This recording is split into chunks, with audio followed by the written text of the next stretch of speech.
అందరికీ నమస్తే. బీఆర్ఎస్ పార్టీకి రోజు రోజుకి తెలంగాణ రాష్ట్రంలో పతనం అయిపోతా ఉన్నది. మళ్ళొక 4 మంది పక్క పార్టీ వైపు చూపులు చూస్తా ఉన్నారు. మరిగా బీజేపీ పార్టీ ఆకర్ష్ మొదలుపెట్టింది తెలంగాణ రాష్ట్రంలో. వాళ్ళ సంఖ్య పెంచుకోవాలి.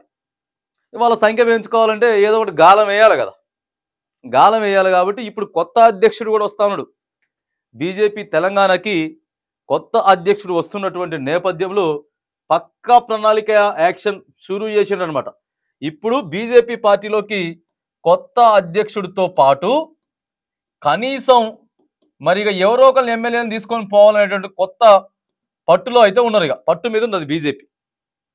సో 4 మంది ఎమ్మెల్యేలు రంగారెడ్డి జిల్లాకు చెందినటువంటి ఎమ్మెల్యేలు ఒక ఇద్దరు, తర్వాత మెదక్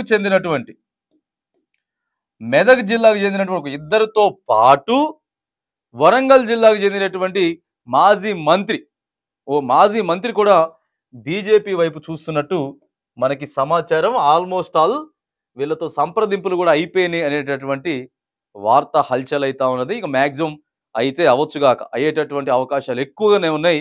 కాకపోతే ఈ 4 మందికి కూడా ఫస్ట్ కాంగ్రెస్ పార్టీలోకి పోవడానికి ప్రయత్నం చేశారు.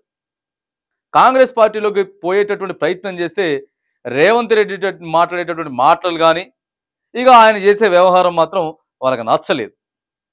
కాంగ్రెస్ పార్టీలోకి పోదామని ఫస్ట్ అటువైపు చూసినా కూడా నచ్చకపోవడంతో మరి ఇంకా వీళ్ళు బీఆర్ఎస్ వాళ్ళంతా కూడా బీజేపీలోకి పోయేటటువంటి అవకాశం క్లియర్గా ఉన్నది.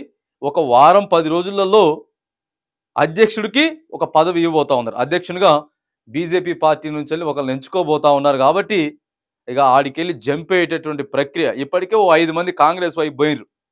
ఉన్న 39 మందిలో 5 మంది పోయిర్రు. మళ్ళొక 4 మంది కూడా పోయేటటువంటి అవకాశం ఉంటే 39లో ఒక 9 పోతే ఇంకో 30 మంది మిగులుతారు.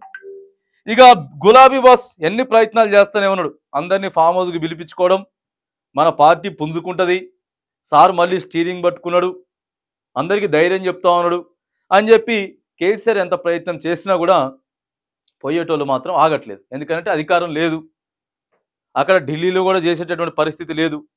మన ఆస్తులు కాపాడుకోవాలి, లేకపోతే మన మీద ఉన్నటువంటి కేసుల నుంచి తప్పించుకోవాలంటే వేరే మార్గం లేదు అనేటటువంటి అంశం అయితే కనబడతా ఉన్నది. మరి ఎంత ప్రయత్నం చేసి ఎంత బుజ్జగించినా కూడా బీఆర్ఎస్లో ఉన్నటువంటి ఎమ్మెల్యేలు ఆగేటటువంటి పరిస్థితి అయితే లేదు. 4 మంది మాత్రానికి 100% బీజేపీ పార్టీలోకి ఒక వారం నుంచి 10 రోజుల లోపలనే, ఎప్పుడైతే బీజేపీ పార్టీ అధ్యక్షుని అనౌన్స్మెంట్ చేస్తుందో అదే రోజు జంపు కావడానికి గోడ మీద కూర్చొని రెడీగా ఉన్నారు. కేసీఆర్ చెప్పినా, కేటీఆర్ చెప్పినా, హరీష్ చెప్పినా, ఇంకొకరు చెప్పినా కూడా ఆగేటటువంటి పరిస్థితి అయితే లేదు అనేది తెలంగాణ రాష్ట్ర రాజకీయాల్లో పెద్ద ఎత్తున చర్చ జరుగుతూ ఉన్నది.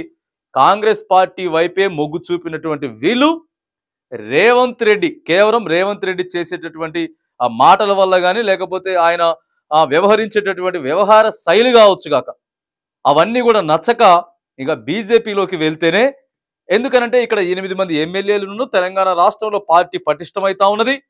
కేంద్రంలో కూడా బీజేపీ పార్టీ అధికారంలో ఉంది కాబట్టి మరి వీళ్ళంతా కూడా బీజేపీ పార్టీలోకి 4 మంది, రంగారెడ్డికి ఒక ఇద్దరు, రంగారెడ్డి నుంచి ఇద్దరు, మెదక్ నుంచి ఒక ఇద్దరు మాత్రానికి పోయేటటువంటి అవకాశం క్లియర్గా కనిపిస్తూ ఉన్నది.